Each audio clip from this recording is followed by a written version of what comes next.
dando continuidade a essa temporada que nós inauguramos sobre as exposições bíblicas do Evangelho segundo escreveu Marcos. Marcos capítulo 1, versículo 40 ao 45, diz o seguinte: um leproso veio e ajoelhou-se diante de Deus, diante de Jesus, implorando para ser curado. Se o Senhor quiser, pode me curar e me deixar limpo. Cheio de compaixão, Jesus estendeu a mão e tocou nele. Eu quero, respondeu Jesus, seja curado e fique limpo. No mesmo instante, a lepra desapareceu e o homem foi curado. Então Jesus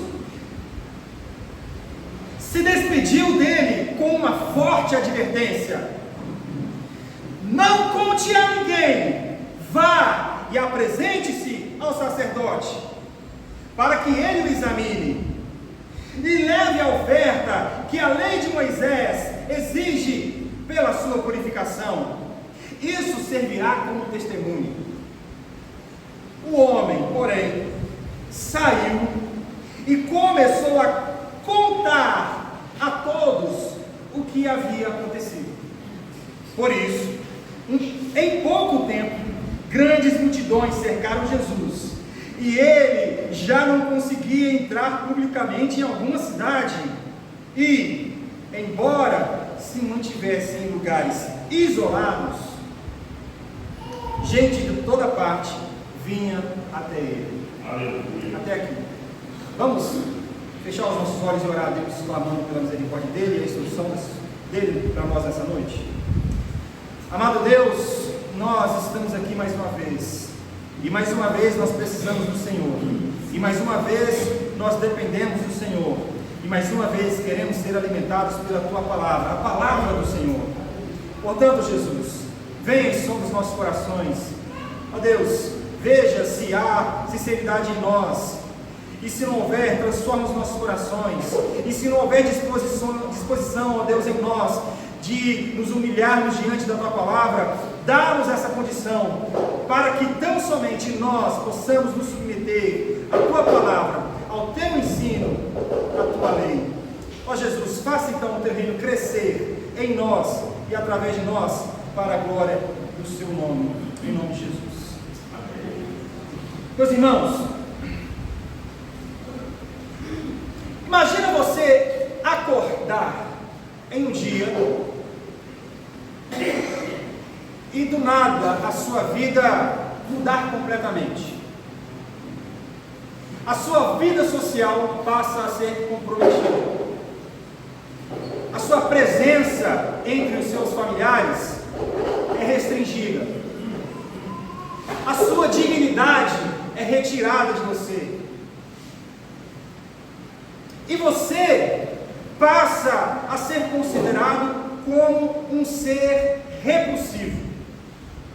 Por causa dessa circunstância, você é obrigado a se retirar da sociedade, do vínculo familiar.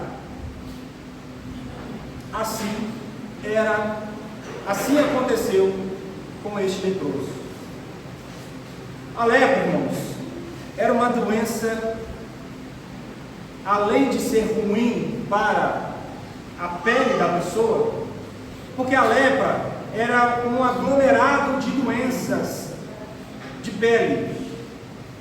A tradição judaica listou mais ou menos uns 70 tipos de doenças de pele que chamava-se de lepra. E a lepra, para um judeu, era uma declaração de miséria.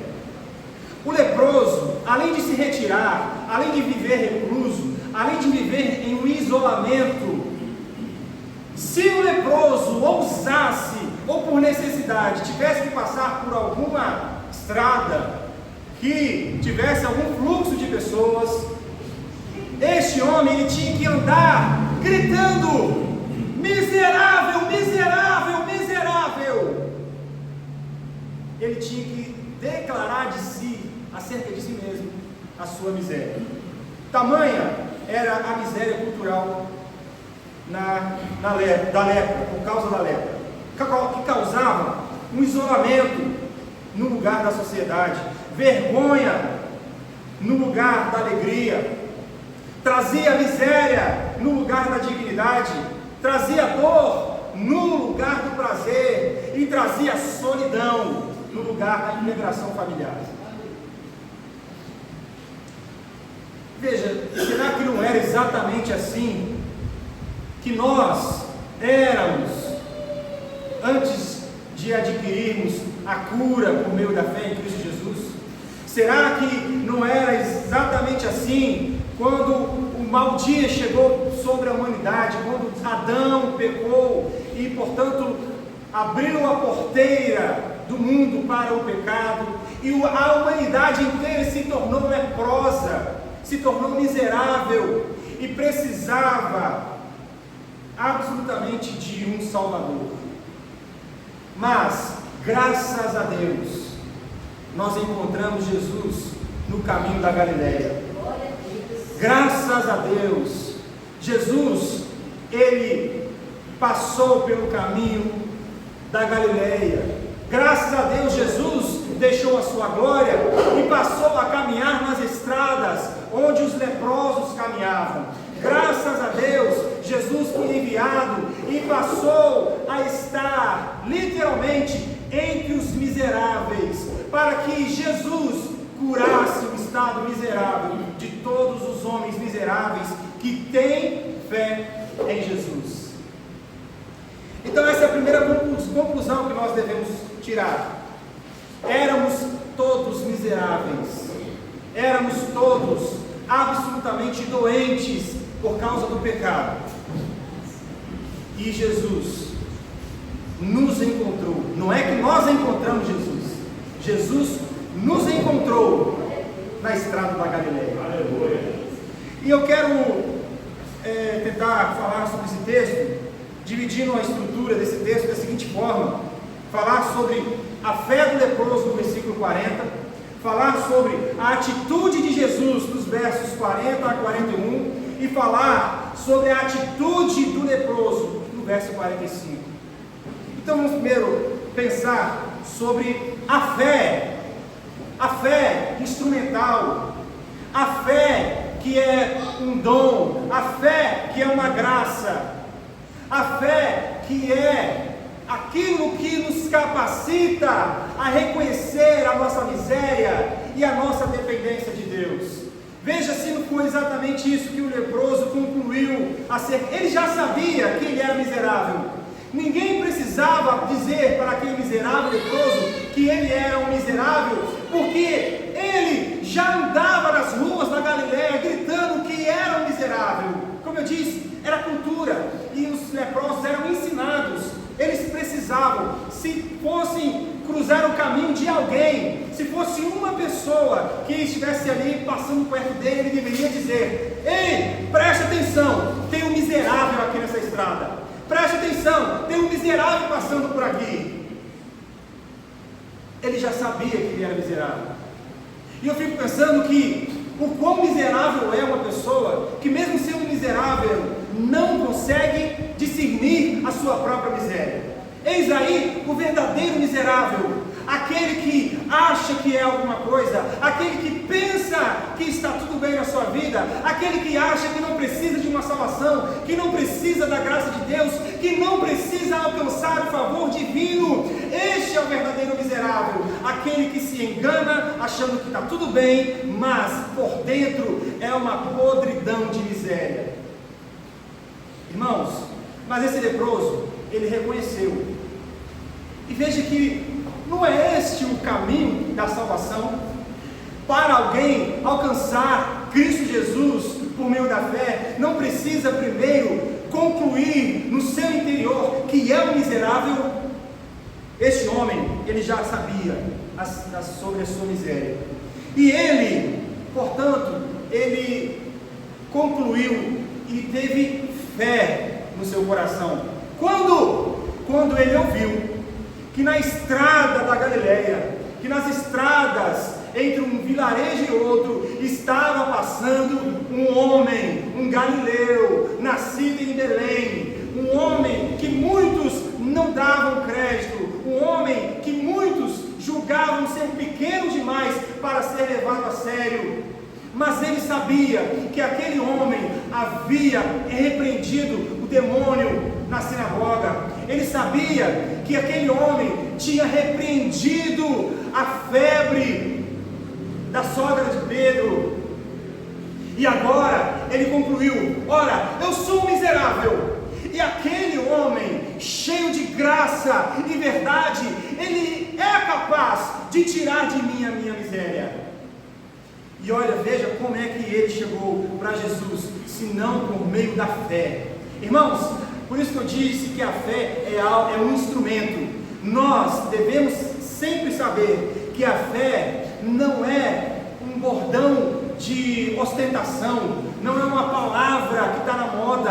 A fé é um instrumento que nos faz chegar até Cristo Jesus. Um leproso veio e ajoelhou-se diante de Jesus. Ninguém se ajoelha diante de outra pessoa se não reconhecer que esta outra pessoa é superior assim, a você, né? Ninguém pode se ajoelhar diante de alguém sem reconhecer que este alguém, ele tem uma autoridade. E eu quero chamar a sua atenção que ele, na fala do leproso, ele não reconhece Jesus como o Senhor. Talvez ele não havia ainda concluído que Jesus era o Messias, o Senhor. A palavra, o Kyrios, no grego, fala sobre o Senhor, que faz menção da divindade de alguém. No grego antigo, essa palavrinha Kyrios era usada para divindades. Os romanos usavam para um imperador, para César. Diziam: César é o nosso Quírio, ou seja, César é o nosso Senhor, com S maiúsculo. Mas veja aqui na sua Bíblia, aí está escrito: se o Senhor, com S minúsculo, ele está reconhecendo aqui que Jesus, ele tinha poder, tinha autoridade para poder expulsar um demônio, para poder curar uma mulher enferma. Porque possivelmente ele ficou sabendo dessa fama, ainda que abafada, de Jesus, mas ele ficou sabendo. Talvez, no mínimo, ele achou que Jesus, ele era um profeta curandeiro. E ele falou: olha, eu vou me humilhar a este profeta curandeiro. Por isso ele fala, e por isso Marcos pontua muito bem aqui, para indicar exatamente isso, que a pessoa, às vezes, ela está buscando em Jesus a sua cura, mas, às vezes, não está completamente reconhecendo o senhorio de Jesus. É um problema intrínseco da humanidade, achar que devemos buscar Jesus por aquilo que Ele pode nos proporcionar, achando que Jesus é um curandeiro, achando que Jesus é aquele que está aqui para poder satisfazer as nossas vontades, resolver os nossos problemas, fazer aquilo, tornar a nossa vida melhor. O verdadeiro crente é aquele que reconhece que Jesus é o Senhor, com S bem maiúsculo.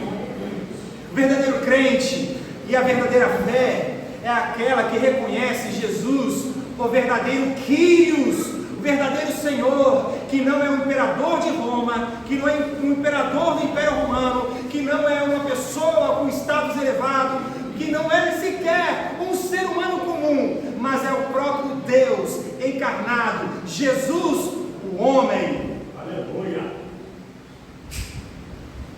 Mas ele chega com fé. Ele chega com fé. Ele diz: Se o Senhor quiser me curar, pode me curar, me deixar limpo.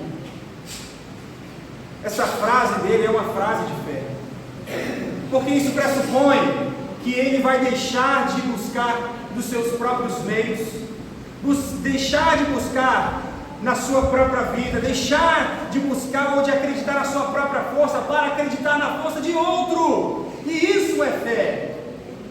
Para você acreditar na força de um terceiro, de outra pessoa, você precisa depositar confiança. Fé é confiança, fé é acreditar. E este leproso, mesmo sem reconhecer, primeiramente, que Jesus, que diante dele estava o Senhor do universo, ele diz: Senhor, com S maiúsculo, se o Senhor quiser, o Senhor pode me curar. Então, veja, ele faz isso, ele tem essa atitude de fé, mesmo contra todas as expectativas, mesmo contra todas as regras de segregação. A regra era: um leproso jamais poderia se dirigir a alguém, e qualquer pessoa limpa, pura, que não tinha lepra, jamais poderia tocar em um leproso. Então, contra todas as expectativas sociais, religiosas, todas as expectativas dos fariseus, da cultura judaica, este homem tem uma atitude de fé. Ele chega a Jesus, e mesmo sem compreender Jesus ainda, porque ele precisa de tempo, precisa de relacionamento, precisa comer 1 quilo de sal com Jesus para conhecer Jesus. E no nosso caso, a gente precisa comer 1 tonelada, se não 1 milhão de toneladas de sal para conhecer Jesus. Porque, irmãos, mesmo se a gente tiver uma eternidade à nossa disposição, nós nunca conseguiremos esgotar Jesus, porque Jesus, o caráter de Cristo é que Ele é um ser inesgotável. Você acha que na eternidade você vai conhecer a totalidade de Cristo? Irmãos, nem toda a eternidade será suficiente para que esgotemos o ser de Deus. E mesmo que este leproso ainda não tivesse uma real compreensão da pessoa de Jesus, ele teve fé. Ele teve fé para chegar a Deus, fé para romper contra a cultura, fé para romper contra as expectativas, fé para romper contra as regras da sociedade. E nós precisamos de fé para romper as nossas mazelas. Precisamos de fé para romper as nossas feridas, para romper a nossa própria soberba, para romper o nosso egoísmo, para romper com a nossa falta de empenho, para romper com a nossa falta para com Deus. Precisamos de fé. Se deixarmos por nós mesmos, nós jamais chegaremos até Cristo. Mas Jesus nos dá fé, despeja sobre nós fé. Para quê? Para que nós nos acheguemos a Ele, e para que nós nos submetemos a Ele, e para que nós façamos a sua vontade. Veja, este leproso reconheceu: se tu quiseres, Senhor. Ele não está impondo a vontade dele. O leproso, ele podia falar assim: olha, eu sei que você é um homem com autoridade, eu sei que você é um homem com autoridade, você expulsou um demônio, curou uma mulher, você tem poder, você tem autoridade, então eu decreto, eu determino. Foi isso que ele fez? Não. Por isso, irmãos, que nós não decretamos coisa alguma. Por isso que ao orarmos, nós não determinamos nada. Quem somos nós para determinar alguma coisa no reino celestial, no reino de Deus? Nós somos os súditos que devemos nos submeter à vontade de Deus. E ao orarmos, devemos aprender com esse leproso: Senhor, se tu quiseres, se for da sua vontade, se o Senhor se agradar de fazer, assim eu te peço. Glória a Deus. Existe muita teologia ruim rodando nas igrejas, ensinando essas bobagens. que a gente tem que botar Deus na parede e decretar e pedir e determinar, porque se você não falar com firmeza, não vai acontecer. Ora, mas depende da firmeza da sua fala e não daquele que ao falar criou os céus e a terra. Não depende daquele que ao falar fez os luzeiros, o sol, as estrelas nascerem da escuridão, que aquele que ao falar fez separação entre as águas e as terras, aquele que com o seu falar trouxe vida para mim e para a sua vida, que ao seu falar ele criou uma igreja para o louvor da sua glória, que ao seu falar os nossos ossos que antes estavam ressequidos, eles agora tornaram a ter carne, músculos, nervos. Nós tornamos a ter vida pela palavra do Senhor. Então, esqueçamos da nossa palavra. Não é a nossa vontade, é a vontade de Deus. Aprendemos com este leproso: Senhor, se tu quiseres. É se o Senhor quiser, irmão, a realidade da sua vida será transformada. Sim, de fato, você tiver fé, e se você pedir pela vontade de Deus a ser realizada. Irmãos, a fé correta é aquela que diz: seja feita a tua vontade. O próprio Salvador disse para o Pai: seja feita a tua vontade. Seja feita. O nosso Senhor Jesus nos ensinou que devemos orar a Deus dizendo: seja feita a tua vontade. E um homem miserável como um leproso, ele foi até Jesus e disse: Senhor, se tu quiseres que seja feita a tua vontade, se tu quiseres, pode me curar.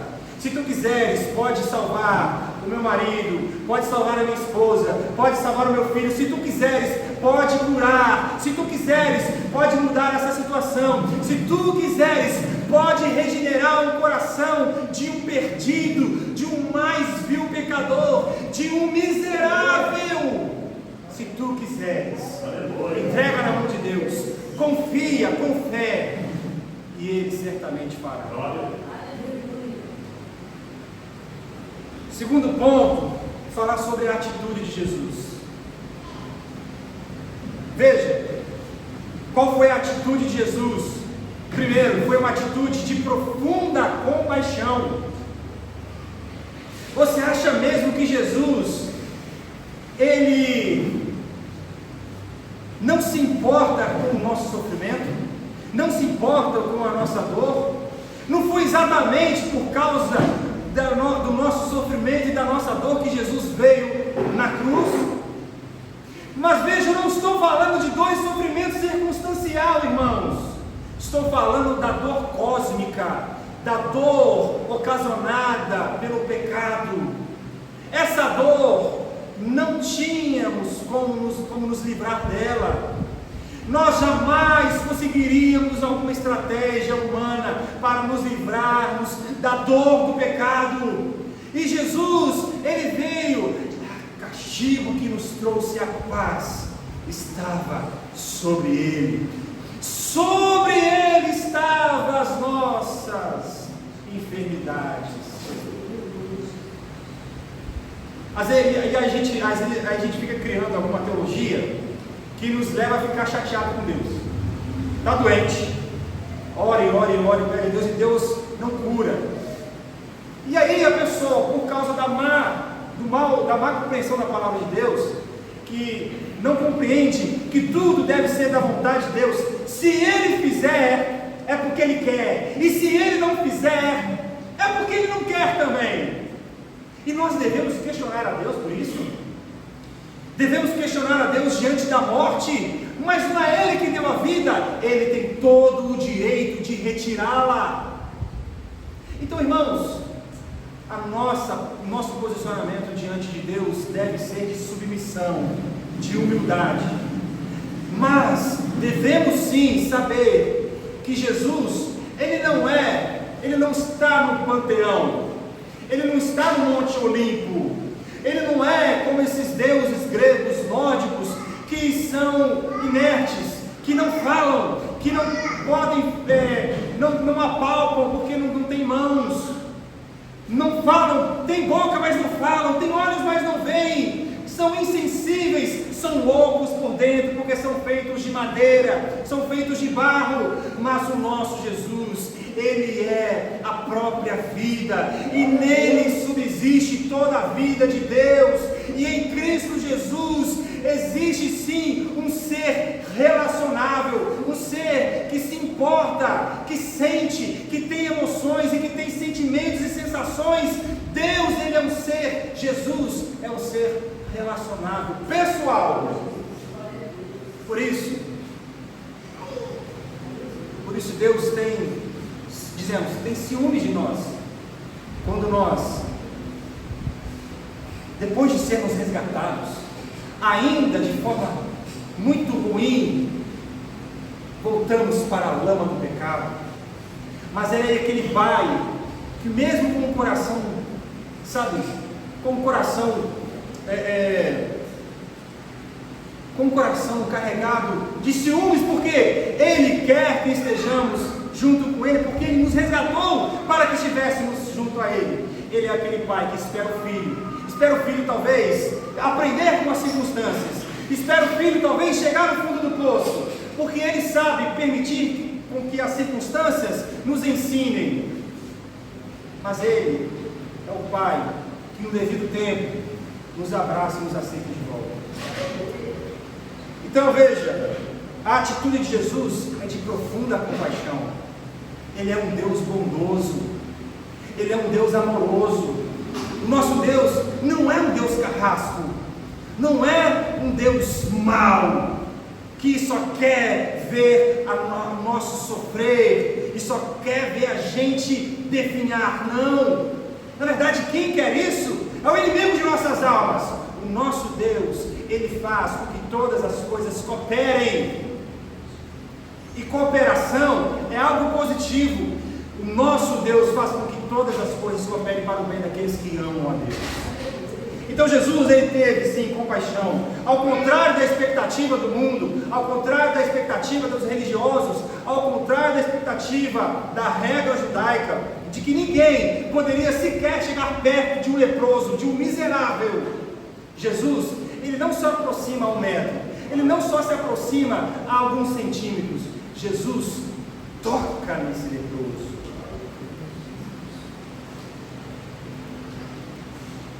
E veja, quando ninguém tinha coragem de te aceitar, Jesus te aceitou.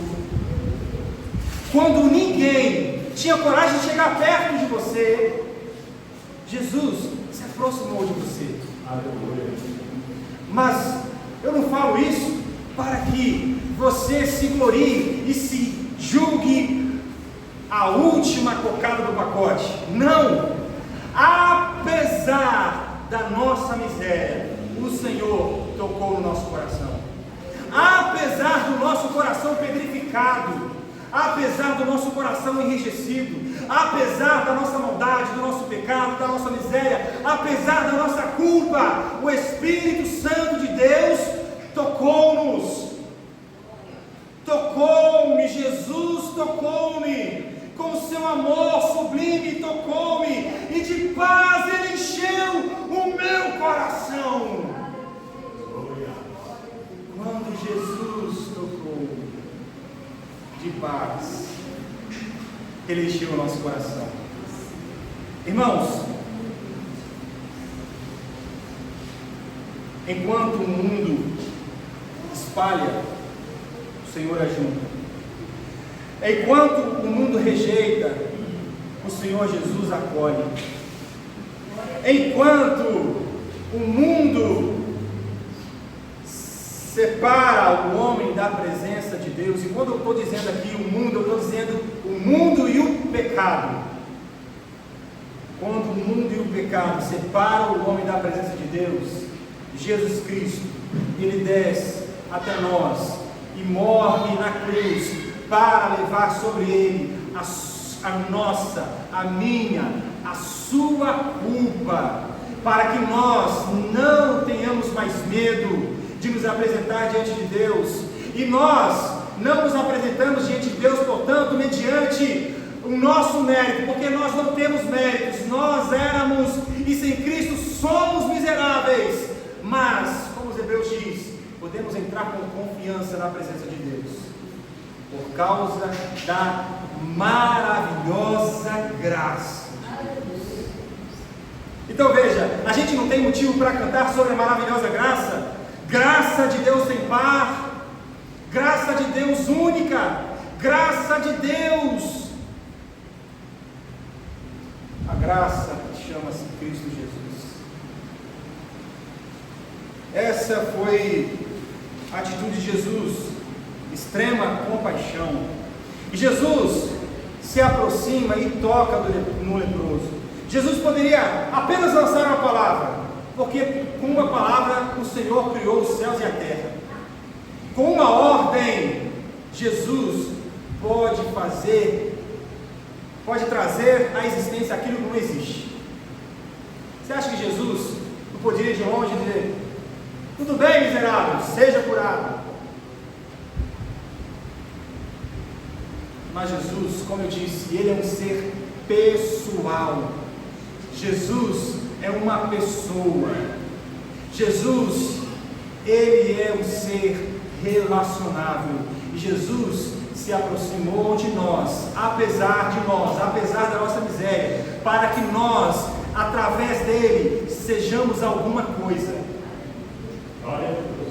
Para que nós, tão somente por meio da cruz, e é por isso que nós cantamos sobre o orgulho que nós temos na cruz e não em nós.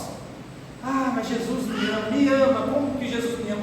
Olha como talvez eu seja de fato alguém diferenciado, né? Porque Jesus me ama. Ei, miserável, presta atenção. Jesus não te amou porque você é alguma coisa. Ele te amou para te dar o direito de você ser chamado filho de Deus, porque sem isso você nunca seria alguma coisa. Jesus quebra a hipocrisia e a insensibilidade dos religiosos quando ele toca no leproso. Não toque, não se aproxime, esse é o imundo, é o miserável. Não há problema que o Senhor não possa resolver. Não há um pecador debaixo desse céu que não possa ser salvo quando este pecador reconhece a sua miséria e reconhece a grandeza de Deus. Não há um pecador neste mundo sequer que possa rejeitar a glória de Deus, quando a glória de Deus inunda os nossos corações. Irmãos, o apóstolo Paulo fala que Jesus nos salvou quando nós ainda éramos mortos em nossos pecados e delitos.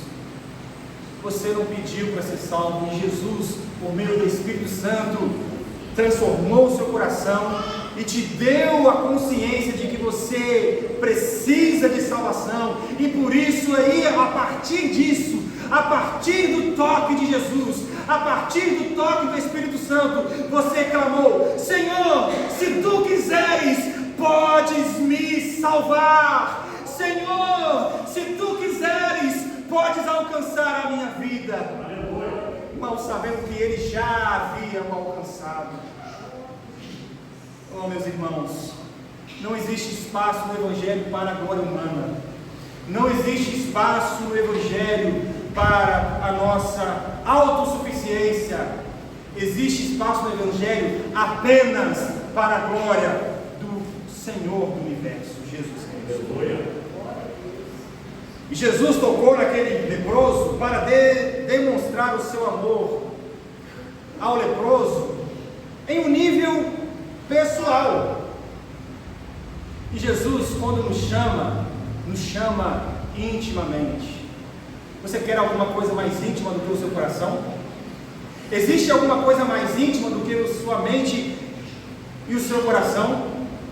Você pode esconder a sua mente da sua esposa, do seu marido, dos seus familiares, do seu patrão. Você pode esconder o seu coração do pastor, você pode esconder a sua mente do pastor, mas do Senhor Jesus você não esconde. E é justamente aí onde homem nenhum vê, é que o Senhor Jesus toca. E Ele toca de forma pessoal, de forma específica, de forma singular, que nos dá a salvação. Jesus tocou para demonstrar a todos, mais uma vez, a sua autoridade. Ele tem autoridade ao falar, Ele tem autoridade ao tocar. Nada, absolutamente nada, pode resistir ao poder e à autoridade de Jesus. Talvez alguns podiam pensar assim: Ele tocou na mulher de Pedro, ajudou ela a levantar, pegou ela pela mão. Poxa, mas tocar na mulher ali que estava com febre é fácil. Tocar na sogra de Pedro, que não estava leprosa nem nada, estava com uma febre, tudo bem, a febre passava dos 40 graus, mas ele tocou na mulher porque a mulher estava limpa, não tinha problemas na pele. Eu quero ver você agora curar, Jesus. Eu quero ver você agora tocar nesse mundo. E Jesus toca.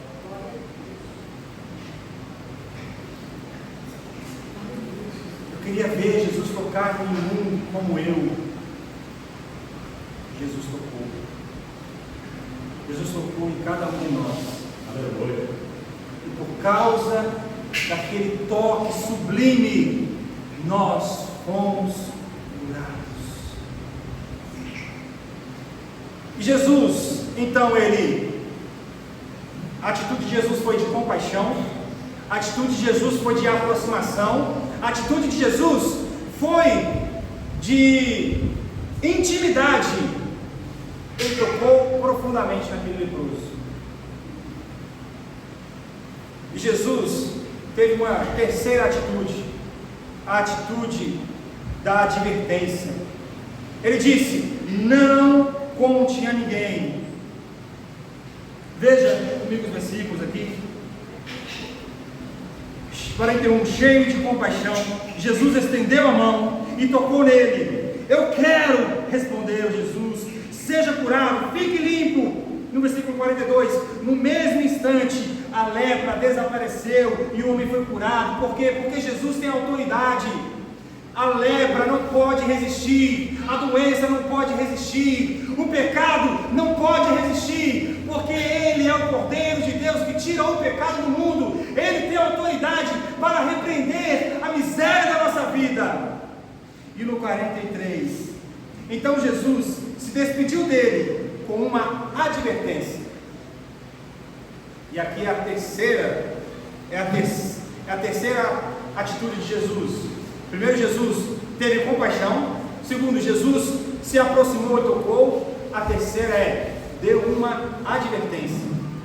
Jesus falou de forma severa, dizendo, no 44, não conte a ninguém. Por quê?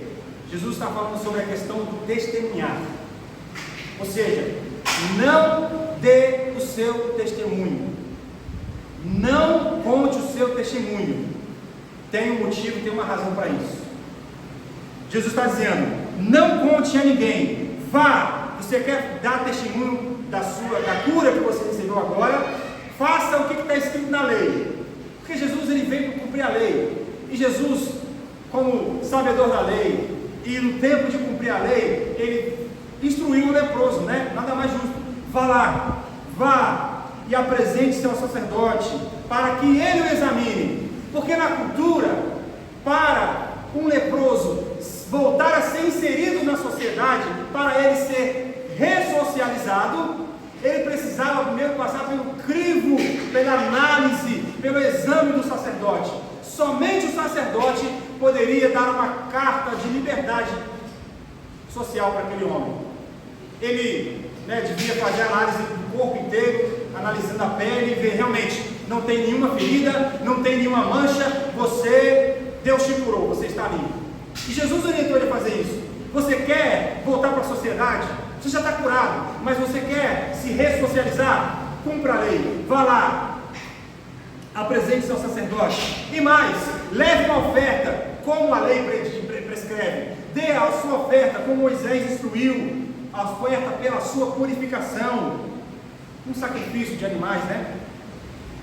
E aí Jesus disse, isso é que servirá de testemunho. Jesus está dando uma advertência claríssima.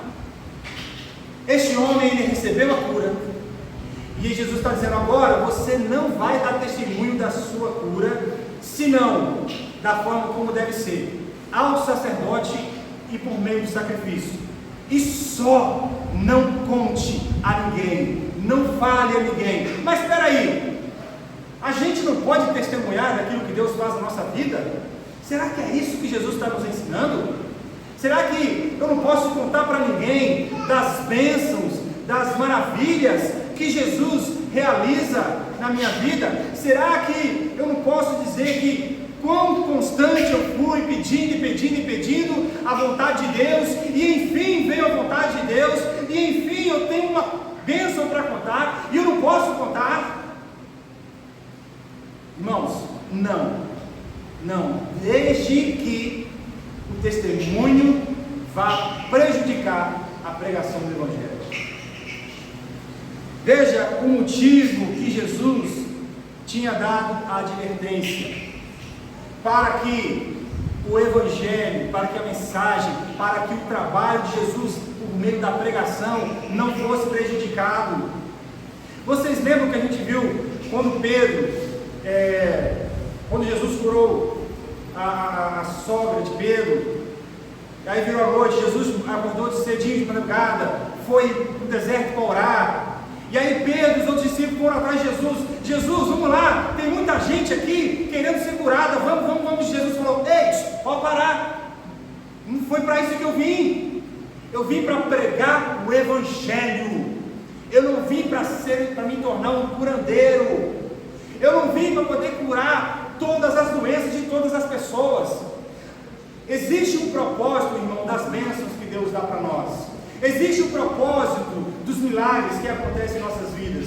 Existe os propósitos dos milagres operados por Jesus. Por que Jesus fez tantos milagres?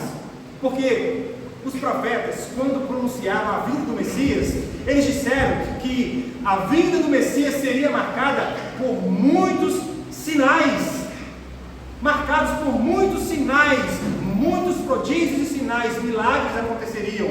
Então, para que houvesse o cumprimento da profecia dos profetas antes de Jesus, e para que as pessoas realmente pudessem testificar e confirmar, olha, realmente ali vai o Messias, porque onde ele passa a cura, onde ele passa a libertação, onde ele passa o demônio tem que bater retirada, onde Jesus entra, as trevas têm que fugir. O sinal é claro, ele é o Messias. Agora, os sinais não são a pregação. Os sinais não podem substituir a pregação, a mensagem. A mensagem não é a cura. A mensagem é a palavra, o Evangelho da salvação. E por isso Jesus disse para o Pedro, naquele episódio de manhã cedo, Pedro, a gente tem muito o que pregar. Eu vim para pregar o Evangelho. Então já curei o que eu tinha que curar, agora vou partir para outra. A mesmíssima coisa Jesus está fazendo aqui. Jesus está dizendo, e Jesus sabia que se aquele leproso espalhasse ali a notícia de que Jesus curou a lepra dele, você acha que não viriam muitos outros doentes? E Jesus ficaria então só curando, e cadê a mensagem? Aí a gente pode traduzir para nós os ajuntamentos, a gente está buscando bênção, a gente está correndo atrás da bênção de Deus, do favor de Deus, mas e cadê o nosso interesse pela palavra do Senhor? Cadê o nosso interesse pela mensagem? Irmãos, buscar a bênção de Deus é muito fácil. Só que a bênção de Deus, a cura, o milagre, é algo que acontecerá pontualmente, naquele momento, para resolver aquela circunstância. É uma pessoa, uma criança que está doente, um filho que está doente, você ora, Senhor, dá um milagre, é o meu filho, eu preciso de um milagre, se você não curar, o meu filho virá óbvio, Senhor, se for da tua vontade eu entrego, mas eu entrego, Senhor, cura. Você pede, você suplica, e Deus de forma pontual faz, porque Ele é benevolente, porque Ele é gracioso, porque Ele se compadece de nós. Mas a nossa vida não pode ser guiada por causa dos milagres. As pessoas que vão para as igrejas só por causa de milagre, as pessoas que vão para as campanhas buscando milagre, as pessoas que estão buscando realizações favoráveis às suas circunstâncias pessoais e não estão se preocupando com a mensagem. Jesus está dizendo, não dê, nesse caso, não dê o seu testemunho. E às vezes, irmãos, às vezes um testemunho na igreja pode atrapalhar a mensagem do Evangelho. Se um testemunho for colocado para que a atenção da igreja se volte para aquela circunstância, a fim de que a gente dê mais atenção para aquele sinal circunstancial e percamos a nossa atenção para a mensagem do Evangelho, devemos seguir a instrução de Jesus. É melhor não testemunharmos, é melhor não darmos o nosso testemunho. Enquanto o testemunho, se o nosso testemunho servir de tropeço e de empecilho ou de obstrução da pregação do Evangelho, nós devemos ficar com a pregação e rejeitar o testemunho. É isso que a gente aprende com isso aqui. Porque veja o que aconteceu, inevitavelmente. O que aconteceu? Jesus orientou severamente aquele homem: não vai, não conte a ninguém, não fale, apenas ao sacerdote e entregue a sua oferta, mas não conte a ninguém. Isso que vai ser o seu testemunho. Mas o homem, até para receber uma bênção, o homem peca contra Deus. Até para receber uma dádiva, a gente peca contra Deus. Veja que a ordem foi direta, foi instrutiva, foi clara. O que esse homem devia fazer? Ir para o sacerdote. Ele foi, desde o versículo 45, o homem, porém, saiu e começou a contar.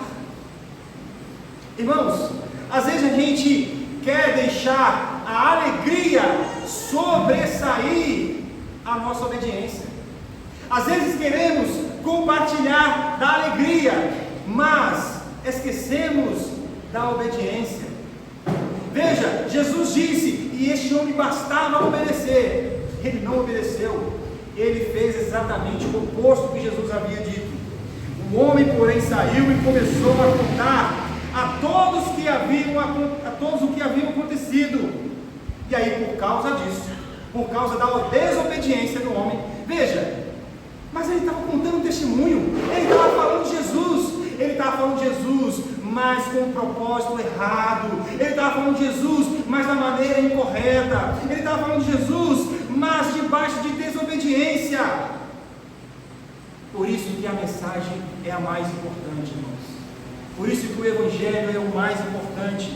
Aquele homem, porém, saiu e começou a contar o que havia acontecido. E olha o que aconteceu. Por isso, em pouco tempo, talvez no mesmo dia, grandes multidões cercaram Jesus. Eles cercaram Jesus falando: Senhor, conta-nos acerca do reino de Deus. Senhor, fala como é que a gente pode vencer o pecado. Senhor, nós reconhecemos a tua grandeza. Fala do Evangelho, fala a palavra, prega para nós, prega. Não, eles começaram a pedir milagres a Jesus. Em pouco tempo, grande multidão cercaram Jesus e ele já não conseguia entrar publicamente em cidade alguma. E embora se mantivessem em lugares isolados, gente de toda parte vinha até ele. E vocês acham que as pessoas estavam indo a Jesus por causa do Evangelho? Não, estavam indo a Jesus por causa da bênção de Jesus. Querem a bênção, querem o milagre, querem o favor de Deus, mas pouco se importam com a mensagem de Deus. Irmãos, então veja, a gente tem que ser cauteloso até para dar testemunho, pensando, se eu der meu testemunho, eu vou mais atrapalhar ou ajudar o reino de Deus? A gente precisa ter cuidado com essas coisas.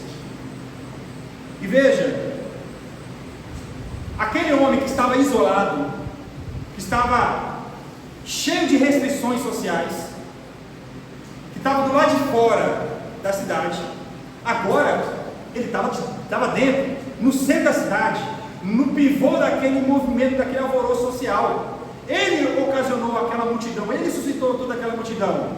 Agora, Jesus, que deveria estar no centro da comoção social, da comoção pública, da multidão para a pregação do Evangelho, Jesus passou a ser impedido de pregar, porque as multidões não queriam ouvir, as multidões queriam milagres, sinais, e Jesus já não podia entrar publicamente nas cidades. Veja, foi imposto sobre Jesus restrições por causa de um mau testemunho, por causa de uma desobediência. Não era para dar o testemunho naquele momento, não era para falar sobre aquilo, não era para contar sobre a experiência pessoal, era para falar sobre o Evangelho, não era para falar do que aconteceu na sua vida, é para pregar o Evangelho, não era naquele momento. Existe um momento certo aí propício para a gente contar as bênçãos, vamos reunir irmãos aqui, mas no momento em que Jesus quer pregar, no momento em que Jesus quer levar a mensagem, a gente jamais pode ser motivo de obstrução. Veja o que uma bênção ocasionou. Jesus não mais podia entrar publicamente em cidade alguma. Jesus, ele tinha a intenção clara, e tem a intenção clara, que nós cresçamos na graça e no conhecimento. E isso se dá devido à pregação do Evangelho, por meio da assimilação de uma mensagem, não a assimilação de uma experiência pontual, de um milagre ocasional, de algo circunstancial. O Evangelho não é circunstancial, o Evangelho é concreto, o Evangelho é perene, o Evangelho é para a salvação das nossas almas. Então, irmãos, essa foi a atitude do leproso. O versículo 45 diz que a gente iria ver a atitude do leproso, e a atitude do leproso foi uma atitude de desobediência, mesmo em um momento de euforia e alegria. Porém, a alegria não pode sobrepujar a obediência. Se é momento de nos calarmos, que nos calemos, deixemos Deus falar, deixemos a palavra ser o nosso maior testemunho, deixemos o Evangelho falar, porque fala muito melhor do que nós, deixemos o Evangelho nos tratar, porque Ele sabe nos tratar muito melhor do que qualquer terapeuta do mundo. Jesus e a sua palavra é suficiente para a salvação de um miserável. Mas enquanto as pessoas tiverem o seu foco deturpado, com foco no milagre, com foco nas circunstâncias da vida, deixando de lado a mensagem, Jesus então está do lado de fora. E curioso, né? Nesse caso, aquele que estava do lado de fora foi posto do lado de dentro, mas aquele que foi posto do lado de dentro colocou Jesus do lado de fora. Porque o versículo termina, né? Que embora Jesus se mantivesse em lugares isolados, ou seja, Jesus não está mais na praça da cidade, Jesus não podia mais estar ali entre o povo pregando, ensinando as boas novas. Jesus precisou se retirar para lugares isolados, e ainda assim lá as pessoas estavam indo atrás das bênçãos, mas não da mensagem, por causa de um mau testemunho. Não é que o testemunho estava errado, né? Não é que a experiência estava errada, a experiência estava certa, mas a gente não pode deixar uma experiência sobrepujar, ou seja, estar acima do Evangelho. E com isso, irmãos, a gente chega no resultado final aqui desse texto, porque Jesus, ele adquiriu fama antes do tempo. No Evangelho de João, Jesus, em um determinado momento, quando ele está se aproximando a Jerusalém, ele começa a falar com seus discípulos usando o seguinte termo: é chegada a hora. E Jesus só falou isso quando de fato chegou a hora. É chegada a hora que o Filho do Homem será entregue. É chegada a hora do Filho do Homem ser exposto publicamente. Mas, enquanto tudo tem um tempo de Deus, o que nós precisamos é simplesmente nos submeter à mensagem do Evangelho. As pessoas estavam indo atrás de cura física, não da mensagem da cura eterna. Porque o milagre é uma cura pontual. O milagre, no sinal, é uma cura circunstancial. Mas o Evangelho traz a mensagem de cura eterna, cura perene. E o ministério de Cristo foi marcado por isso, por ser um ministério de trazer a cura eterna. Como eu disse, a alegria não pode passar por cima da obediência. Irmãos, vamos dar atenção à mensagem do Senhor. Vamos escutar o Evangelho. Vamos ler a palavra de Deus. Vamos buscá-lo por aquilo que Ele é, e não por aquilo que Ele pode fazer por nós apenas. Porque aquilo que Ele pode fazer por nós neste momento vai passar. A cura de uma doença é algo momentâneo, é circunstancial, mas a mensagem do Evangelho é que traz sobre nós a cura para a nossa alma. A cura eterna só é possível mediante a pregação do Evangelho. Que o nosso testemunho ou a nossa experiência pessoal não venha substituir a mensagem.